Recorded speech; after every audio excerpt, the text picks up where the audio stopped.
Thank you, Mr. Speaker, and I rise to raise an issue with regard to prison in Afghanistan. Back in March, I'd asked the Minister of Foreign Affairs about the construction of a new prison which was apparently promised by Canada, by the British and the Dutch.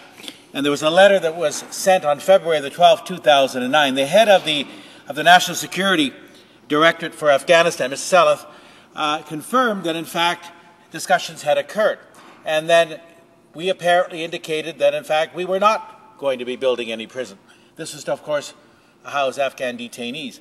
Well, Mr. Speaker, what's very interesting about this is that the Minister said that he had no knowledge of it, and the Minister indicated that Canada's not in the business of building prisons and that we don't do those kind of things. Well, that's all very nice, Mr. Speaker. I was surprised at the Minister's response, given that the head of the National Security Directorate had confirmed publicly that, in fact, those discussions had occurred. But even if I accept the Minister's response, Mr. Speaker, on April the 22nd, at the Special Standing Committee in Afghanistan, I posed the same question to then Ambassador Hoffman at our embassy in Kabul, and I was told that, in fact, this letter was signed while he was in Islamabad on official business and that it was in error.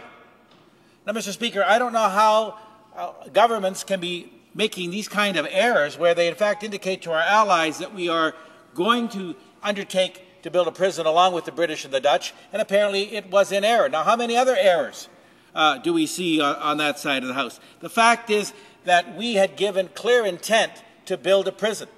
Part of the difficulty we're having with the Afghan detainee issue is, of course, that we're turning them over to the NDS.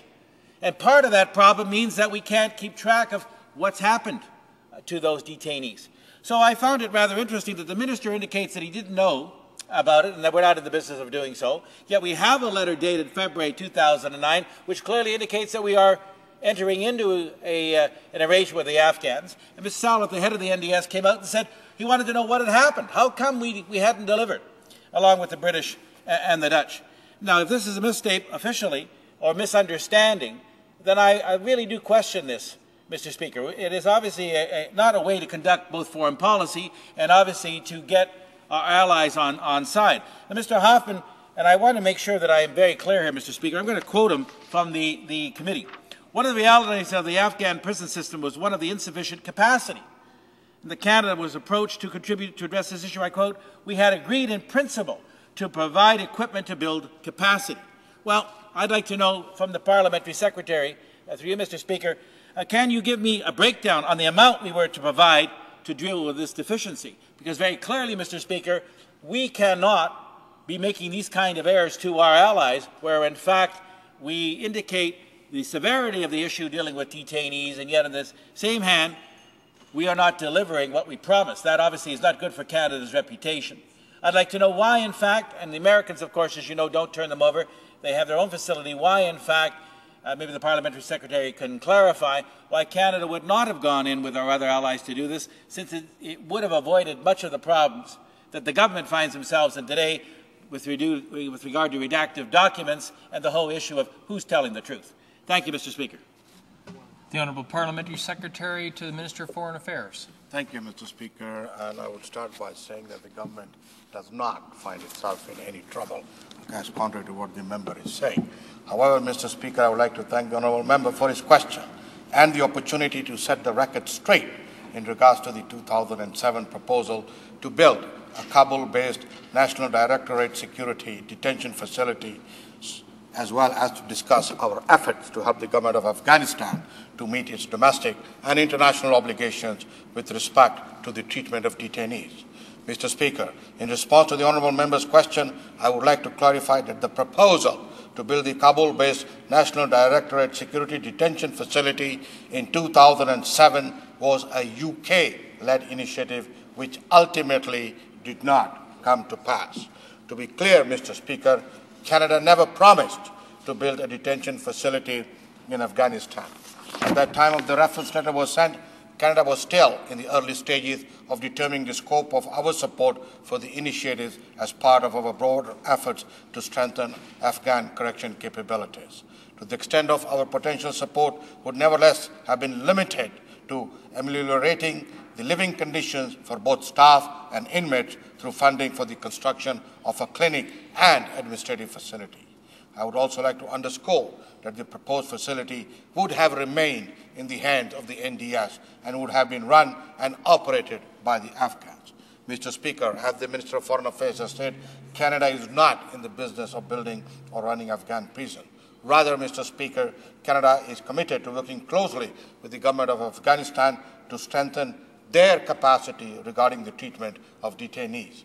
As sure, Canadian officials continue to lend their expertise to ongoing efforts to strengthen Afghan institutions to find ways to further strengthen the NDS capacity regarding respect for human rights and handling of the detainees and record keeping. To his question of what Canada has been doing, Mr. Speaker, I would like to say to enhance prison conditions, Canada is funding over $5.5 million in projects of infrastructure support and training in detention facilities in Kandahar. Further, as part of our capacity building efforts, we have also provided $7 million over 4 years to help strengthen the capacity of the Afghanistan Independent Human Rights Commission to monitor human rights in Afghanistan, including those of prisoners in detention facility. Mr. Speaker, Canada is committed to working closely with the government of Afghanistan to strengthen, and I repeat again, their capacity regarding the treatment of detainees, and we are doing so in collaboration with our allies. Thank you, Mr. Speaker. The Honourable Member for Richmond Hill. Well, Mr. Speaker, the question really remains here is the ambassador is in Islamabad, and an employee at the embassy signs, apparently prematurely, this agreement to go ahead with the prison along with the British and the Dutch. Now, who has that kind of signing authority that would be able to sign off on such an important document while the ambassador is away? And this is called a misstep. This is called, well, no, we don't take responsibility for this. The Afghans clearly believed, the head of the NDS clearly believed, Mr. Speaker, that when this document was signed, presumably by somebody in the embassy who had authority, that in fact this was a go. So even though the parliamentary secretary says Canada's not in the business of doing so, one would suggest that there was obviously the authority for someone to do it, and that has caused Canada embarrassment, certainly with our Afghan allies, and I would obviously say with the Dutch and the British, Mr. Speaker.